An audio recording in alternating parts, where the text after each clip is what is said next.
नमस्कार। इन दिनों चुनावी माहौल गर्म है और सभी नेताओं द्वारा विकास के बड़े बड़े दावे किए जा रहे हैं। खास तौर से अब चुनाव में टिकट चाहने वाले नेता चहुमुखी विकास कराने के दावे के साथ जनता के बीच जा रहे हैं। हमारे साथ है आज युवा कांग्रेस के प्रदेश सचिव अमित भोलू बधानी, जिला पार्षद हैं और कांग्रेस का काम देखते हैं। उनका भारतीय जनता पार्टी के विकास कार्यों के ठीक विपरीत दावा है। हम अमित भोलू जी से आज बात करेंगे। अमित जी, भारतीय जनता पार्टी विकास के दावे कर रही है, हमने बहुत काम करा है, तो आपका क्या मानना है? पहले तो मैं आपके सभी दर्शकों को अपने हाथ जोड़कर राम राम करता हूं। देखिए, आपने मुझसे पूछा कि बड़े बड़े दावे करती है।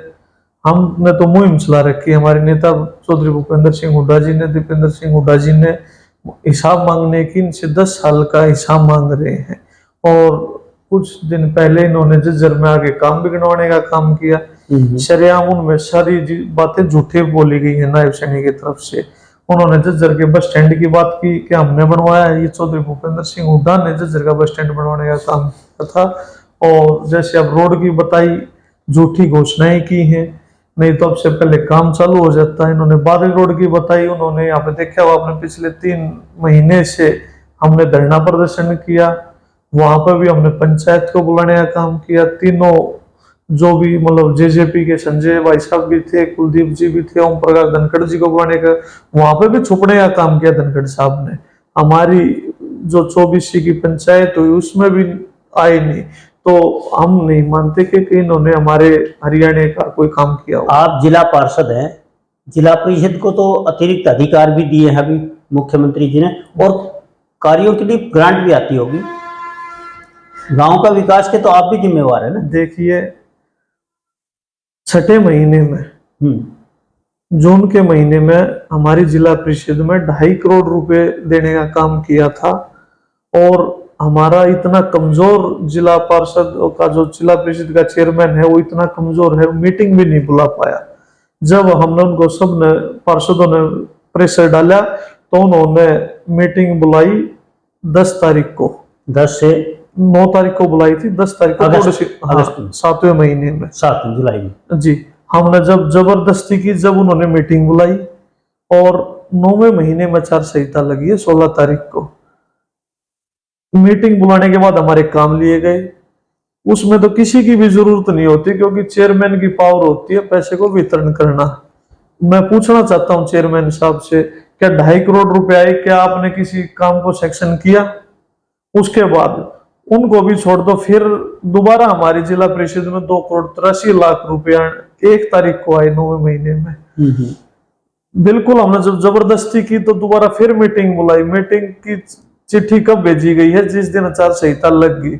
जो आदमी अपने खुद के जिला परिषद के पैसे को नहीं भर सकता, और वो तो खुद चेयरमैन ने बरतना है, सभी से काम लेने, कामों को मंजूरी देनी है। आज वो हमारे बीच में कहता है कि मैं अब चेयरमैन बना हूं, आगे विधायक बनूंगा। तो कितना पैसा है? आपका तो कहना यह है कि जिला परिषद के चेयरमैन कप्तान बिठाने के बारे में कह रहे हैं आप? बिल्कुल 100% मैं ये कह रहा हूँ। 2 महीने के अंदर 4 करोड़ रुपया है, जो कि 1 रुपया कहीं लगाया हो तो लगाया नहीं गया, कहीं पे भी नहीं लगाया गया। आपका तो सीधा आरोप है उस पैसे बेशक कुंडली मारे बैठे हैं। बिल्कुल 100% कुंडली मारे बैठा है, ना तो उसको बांटने देता, ना किसी वार्ड में काम करने देता।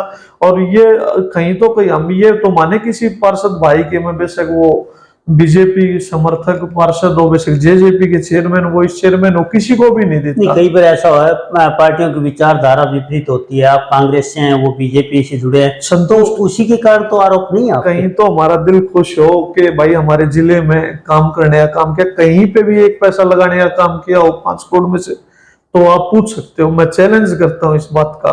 और करीबन 2 साल में 18 करोड़ रुपए जिला परिषद में आए हैं। आज तक की गारंटी देता हूं 3 करोड़ से ऊपर की सैंक्शन दी हो तो क्या हुआ पैसे का जो आए? जिला परिषद में है, जमा है जी। और आगे पैसा जब आता है, जब हम पिछले को बरत लेते हैं। तो काफी पैसा है, विकास कार्य सरकार तो कह रही है आपका आरोप है कि गांव में गलियां नहीं बन रही है। गलियां बने, पर एक जज्जर का चेयरमैन ऐसा हमारा दुर्भाग्य है जो हमने ऐसा चुन दिया, सभी भाइयों ने चुना है, उसमें तो सभी का चेयरमैन है आज। तो हम तो चाहते हैं इसको जल्दी से जल्दी बदला जाए, और मैं जज्जर की जनता से भी अपील करता हूँ, ऐसा जो ठीक है हमारा जिला परिषद का चेयरमैन बन गया, विधायक तो बनना ही नहीं चाहिए, क्योंकि आप ये देखो जिला परिषद के पैसे को जो आदमी नहीं भर सकता वो विधानसभा को कैसे देखेगा। अमित जी एक और है, आपने तो मुख्यमंत्री को भी कहा है, मुख्यमंत्री ने झूठे दावे किए हैं विकास के, और जो काम गिनवाए वो किए नहीं। आप देख सकते हो वीडियो में जज्जर बस स्टैंड का नाम लेने का काम किया था, जो चौधरी भूपेंद्र सिंह हुड्डा ने पूरे प्रदेश का सबसे बड़ा बस स्टैंड बनाने का काम किया था। अच्छा, बस अड्डा, भूमि अधिग्रहण और आधारशिला शायद जहां तक मेरा ध्यान है कि भूपेंद्र सिंह हुड्डा ने रखे थे काम, बीजेपी सरकार आने के बाद। एक बताइए, जिसने पैसा दे दिया, सैंक्शन कर दिया, तो नाम तो उसी का हुआ ना जी। यानी कि ठीक है जी। चलिए, तो आपको क्या लगता है, आप जो चुनावी माहौल है उस माहौल में कांग्रेस और बीजेपी में क्या अंतर मान रहे हैं आप? देखिए हर चीज में देखते हैं, शिक्षा में, बेशक स्वास्थ्य में, रोड में, बच्चों की खेल के ग्राउंड पे भी हम देखते हैं, चौधरी भूपेंद्र सिंह हुड्डा ने हरियाणा को नंबर 1 पे ले जाने का काम किया था। और अब आप देख सकते हो, अब आज क्राइम में देख लीजिए कौन से नंबर पे है, बेरोजगारी में देख लीजिए, आज हमारे खिलाड़ियों ने, हरियाणा में कितने खिलाड़ियों ने पद लिए हैं। चौधरी भूपेंद्र सिंह हुड्डा के टाइम पे तो लाइन लग जाती थी, उन्होंने तो मुहिम भी चलाने का काम। बेरोजगारी का जहां तक मुद्दा है, भारतीय जनता पार्टी का हर नेता, छोटे से बड़ा कार्यकर्ता भी एक बात कहता है कि बिना पर्ची खर्ची के नौकरियां लगी है। हुड्डा राज में नौकरियां बिकती थी या भाई भतीजावाद के आधार पर दी जाती थी? देखिए मैं आपको एक बात बता देता हूँ, चौधरी भूपेंद्र सिंह हुड्डा जी के में ये सरेआम झूठ बोली जा रही है। उन्होंने कभी भी किसी भी जिले में पक्षपात नहीं किया, कभी भी नौकरियों में पक्षपात नहीं किया, और एक दूसरे पर ब्लेम लाने का काम करते थे। आप इस चीज में देखो, हरियाणा नंबर 1 बना कैसे? कांग्रेस के राज में तो किसान भी आवाज लगाते थे कि हुड्डा तेरे राज में जीरी गई जहाज में। आज बिकने में भी नौबत आती है, खेतों में जमींदार को ऑनलाइन कराना पड़ता है, लाइन में लगना पड़ता है, फिर अपने पैसे के लिए लाइन में लगना पड़ता है। तो मैं तो यही बताता हूँ, दोबारा हुड्डा जी रिपीट हो रहे हैं और नंबर 1 को हरियाणा को लाने का भी काम करेंगे। एक बात और है, आजकल जो किसानों के हित की बात आती है, एक ट्रांसमिशन लाइन जो जाडली से चलती है और पूरे देश में जाती है जी, वो किसानों की कहीं न कहीं भूमि अधिग्रहण होती है, उनके खेत बर्बाद हो रहे हैं। देखिए मैं एक चीज आपको बताना चाहूंगा, कहीं ना कहीं मैं सुख भोगूंगा तो थोड़ा बहुत तो हमें कष्ट सहना पड़ेगा। हमें यहाँ पे अब 24 घंटे की, हुड्डा जी ने कहा था 24 घंटे लाइट देने का काम करेंगे, ऐसा तो नहीं है नहीं कि गोज में लाइट निकाल के दे दी। लाइट थर्मल पावर प्लांट भी बनवाने लाइट पड़ेंगे। मिल रही, किसान को मुआवजा नहीं मिला पहले भी, ये देखिए अभी भी शायद वो किसान जो है सड़क पर है, लड़ाई लड़ रहा है कि हमें मुआवजा मिले। जो लाइन अब बिछ रही है वो तो बीजेपी के राज में बिछ रही है। विधायक किस लिए बनता है? विधि को चुनने के लिए, अपने कानूनों को पास करवाने के लिए।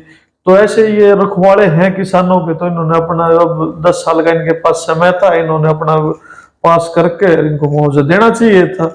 सरेआम झूठी राजनीति कर रहे हैं। चौधरी भूपेंद्र सिंह हुड्डा आएंगे तो हम इस बात को भी मजबूती से उठाकर इनको मुआवजा दिलाने का काम करेंगे। अमित जी आप कैंडिडेट तो है नहीं, एक पार्टी के कार्यकर्ता और नेता भी हैं, तो लोगों को किस मुद्दे पर वोट देना चाहिए? क्या मुद्दा हो कि उसके लिए जरूरी है कि अगर आप इसको देखिए और इस मुद्दे पर आप वोट दीजिए?